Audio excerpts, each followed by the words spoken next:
Hello friends, welcome back to Janna's recipes. ഇന്നത്തെ വീഡിയോയിൽ ഗോതമ്പ് പൊടി വെച്ചിട്ട് നല്ല ടേസ്റ്റി ആയിട്ടുള്ളൊരു പാൽ പൊറോട്ടയുടെ റെസിപ്പി നോക്കാം. ഈസിയാണ് ഉണ്ടാക്കാൻ, എന്നാൽ കഴിക്കാൻ നല്ല ടേസ്റ്റാണ്. അപ്പോൾ നമുക്കിത് എങ്ങനെയാണ് ഉണ്ടാക്കുന്നതെന്ന് നോക്കാം. പിന്നെ വീഡിയോ കണ്ടുകൊണ്ടിരിക്കുന്ന സമയത്ത് നിങ്ങൾക്ക് ഈ റെസിപ്പി ഇഷ്ടമാവുകയാണെന്നുണ്ടെങ്കിൽ ഒന്ന് ലൈക്ക് ചെയ്യാനും, ചാനൽ ഇതുവരെ സബ്സ്ക്രൈബ് ചെയ്തിട്ടില്ലെങ്കിൽ ചാനലൊന്ന് സബ്സ്ക്രൈബ് ചെയ്ത് സപ്പോർട്ട് ചെയ്യാനും ഫോളോ ചെയ്യാനും മറക്കരുത്. അപ്പോൾ ഈ ഗോതമ്പ് പാൽ പൊറോട്ട ഉണ്ടാക്കാനായിട്ട് ഞാനിവിടെ 2 കപ്പ് ഗോതമ്പ് പൊടിയാണ് എടുത്തിട്ടുള്ളത്.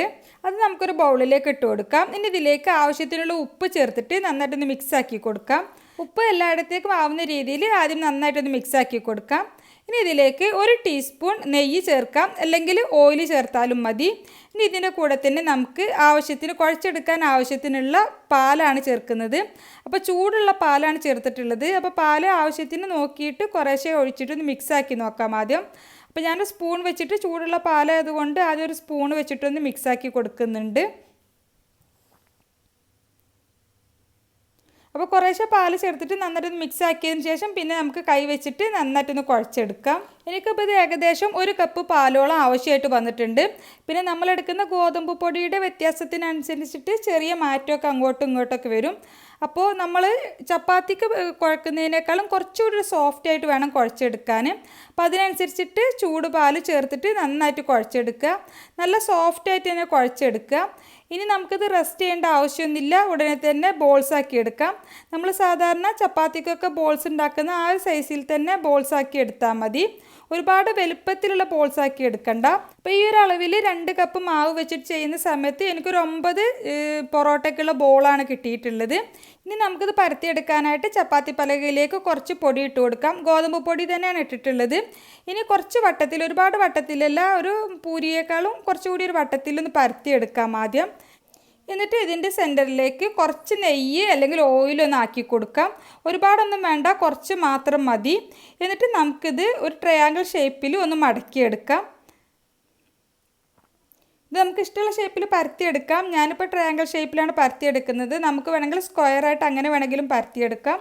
ഇനി ഇത് ഒരുപാട് കനം കുറച്ചിട്ടില്ല, കുറച്ചൊരു തിക്നെസ്സോട് കൂടിയിട്ട് പരത്തിയെടുക്കാം. എന്നാൽ ഒരുപാട് കട്ടി കൂടി പോവുകയും ചെയ്യരുത്. ഇതുപോലെ ബാക്കിയുള്ള പൊറോട്ടകളെല്ലാം പരത്തിയെടുക്കാം. ഒരുമിച്ച് പരത്തിയെടുത്തതിന് ശേഷം നമുക്ക് ചുട്ടെടുക്കുകയാണെന്നുണ്ടെങ്കിൽ പെട്ടെന്ന് ചുട്ടെടുക്കാൻ വേണ്ടിയിട്ട് പറ്റും. അപ്പോൾ ഞാനിവിടെ മുഴുവൻ പൊറോട്ടകളും പരത്തി വെച്ചിട്ടുണ്ട്. ഇനി ചൂടായിട്ടുള്ള പാനിലേക്ക് ഒരു പൊറോട്ട ഇട്ട് കൊടുക്കാം. എന്നിട്ട് പെട്ടെന്ന് തിരിച്ചും മറിച്ചും ഇട്ടിട്ട് വേണം ചുട്ടെടുക്കാൻ. ഫ്ലെയിം മീഡിയം ടു ഹൈ ഫ്ലെയിമിൽ വെച്ചിട്ട് ചുട്ടെടുക്കുക. അങ്ങനെ ആകുമ്പോൾ നന്നായിട്ട് പൊങ്ങി കിട്ടും. അപ്പോൾ നന്നായിട്ട് പൊങ്ങി വന്നാൽ നമുക്കിതിൻ്റെ മുകളിലേക്ക് കുറച്ച് നെയ്യൊന്നാക്കി കൊടുത്താൽ കുറച്ചുകൂടി നല്ലൊരു ടേസ്റ്റാണ്. അപ്പോൾ നെയ്യ് അല്ലെങ്കിൽ ഓയിലാക്കി കൊടുക്കാം. നെയ്യാകുമ്പോൾ കുറച്ചുകൂടി നല്ല ടേസ്റ്റാണ്. 2 സൈഡിലും ആക്കി കൊടുത്തതിന് ശേഷം നമുക്കിത് പാനിൽ നിന്നും മാറ്റാം. അപ്പോൾ ഇതുപോലെ തന്നെ ബാക്കിയുള്ള പൊറോട്ടകളെല്ലാം ചുട്ടെടുക്കാം. വളരെ എളുപ്പത്തിൽ ചുട്ടെടുക്കാൻ വേണ്ടിയിട്ട് പറ്റും.